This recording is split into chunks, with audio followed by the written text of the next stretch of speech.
Chers amis, très heureux de venir vous retrouver avec un soleil radieux, une belle journée qui se présente et dans laquelle vraiment je suis heureux de venir vous partager ce que j'ai reçu de vous partager. Je vous invite dans l'épître, la deuxième épître aux Corinthiens, chapitre 8, une réflexion de l'apôtre Paul.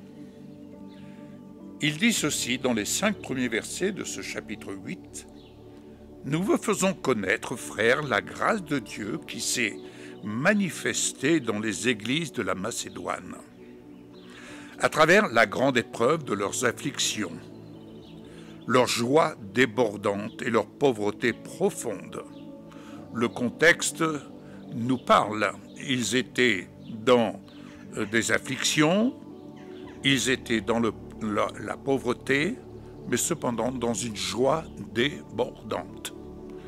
C'est dire qu'il y avait l'œuvre de Dieu qui manifestait, qui gouvernait leur vie.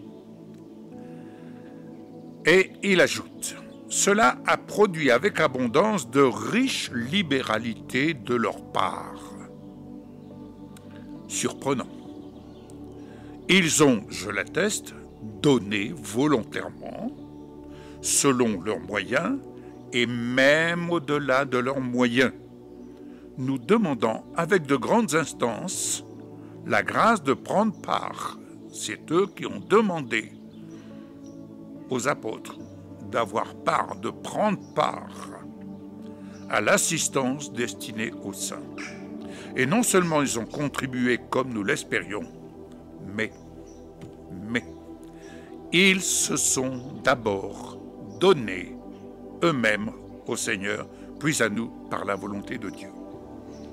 Voilà un exemple de qui gouverne la vie de ces croyants de la Macédoine, dans le contexte où ils étaient. Ils n'ont pas pris la décision eux-mêmes, mais ils s'en sont remis à celui qui a le pouvoir de gouverner notre vie. La question qui s'est posée à moi ce matin, Yves, qui gouverne ta vie? Quelle gouvernance souhaites-tu? Ah, j'ai dit merci Seigneur, c'est toi qui gouvernes ma vie, c'est toi qui as le contrôle de ma vie, parce que tu es mon sauveur et tu es Seigneur de ma vie. Donc, en tant que Seigneur, c'est toi qui as le pouvoir de gouverner, de contrôler ma vie et de me donner instruction pour que je suive la gouvernance du corps de Christ, c'est-à-dire suivre les décisions de la volonté du corps de Christ. Et c'est ainsi que les Macédoniens ont demandé avec de grandes instances, mais ils se sont d'abord donnés eux-mêmes au Seigneur, c'est-à-dire ils se sont donnés eux-mêmes afin que le Seigneur contrôle cette demande qu'ils ont adressée à l'apôtre Paul d'avoir part à l'assistance destinée aux saints. Dans le contexte où ils étaient, dans la pauvreté où ils se trouvaient, comment pouvaient-ils agir au-delà même de leurs moyens?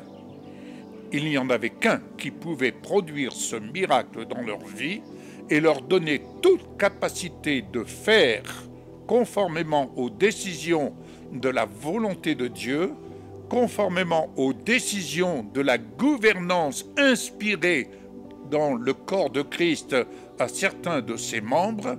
Il ne pouvait y avoir que dès l'instant où ils se donnaient eux-mêmes au Seigneur.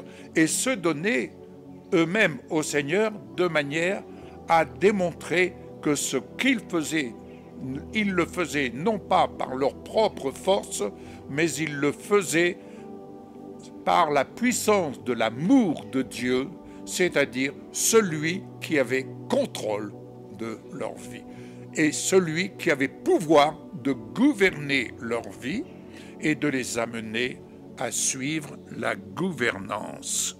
Bien-aimés, c'est la question qu'il faut avoir l'humilité de se positionner et se poser de telle sorte, Seigneur, qui contrôle ma vie?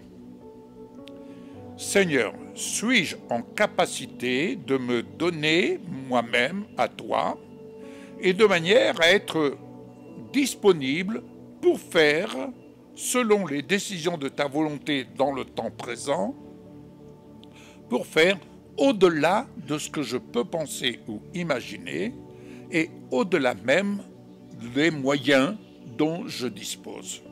Bien-aimés, la vie avec Jésus est une vie de miracle. C'est une vie qui franchit les murailles, qui franchit les impossibilités. C'est ainsi qu'avec Pierre, lorsqu'il est dans la barque avec les disciples, il voit Jésus, tout du moins il entend Jésus lorsqu'il lui demande « Seigneur, si c'est toi, ordonne que je vienne ». Il se place ainsi sous la gouvernance du corps de Christ, de Jésus, et Jésus va lui dire « Viens ». Sur cet ordre, Pierre sort de sa barque devant ses compagnons d'œuvre, ses frères, et qui vont dire « Mais tu es fou, c'est insensé d'aller marcher sur l'eau, tu vas te noyer ». Mais Pierre, sur le verbe, la puissance du verbe qu'il entend « Viens », Pierre sort de la barque et il marche sur l'eau. Il marche dans le surnaturel.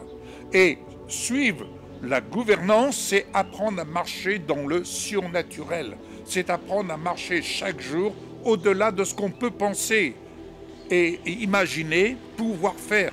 Ce que Dieu nous fait grâce de vivre avec lui, c'est de faire au-delà de ce qu'on imagine ou on pense dans le naturel. Oui, on peut dépasser cela, et les chrétiens de la Macédoine ont dépassé le contexte dans lequel ils vivaient, le contexte auquel ils étaient confrontés. Ils étaient affligés, éprouvés dans une pauvreté profonde, mais cependant, ils étaient dans une joie débordante.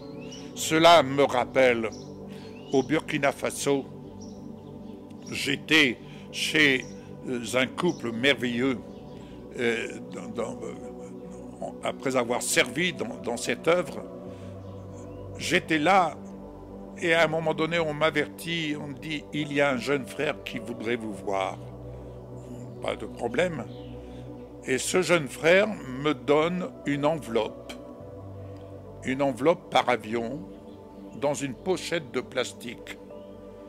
Et j'apprends que ce frère avait fait 80 kilomètres et il avait dû traverser des lacs. Quand je dis des lacs, c'était la saison des pluies, en prenant son vélo sur les épaules et en prenant soin que cette enveloppe ne soit pas mouillée, ne soit pas souillée. C'était là son offrande. Il est venu m'apporter cette enveloppe, toute neuve, par avion, pour pouvoir correspondre avec moi. Et c'était là son offrande. Bien-aimé, c'est très touchant. C'est très touchant. Mais qui avait la gouvernance? Quelle gouvernance a-t-il mise en action? C'était la gouvernance, la démonstration de l'amour de Dieu venant apporter ce qui, humainement parlant, à nos yeux, une enveloppe. Qu'est-ce qu'une enveloppe? Ce n'était pas l'enveloppe par elle-même, c'était l'acte qu'il démontrait, l'acte de l'amour de Dieu.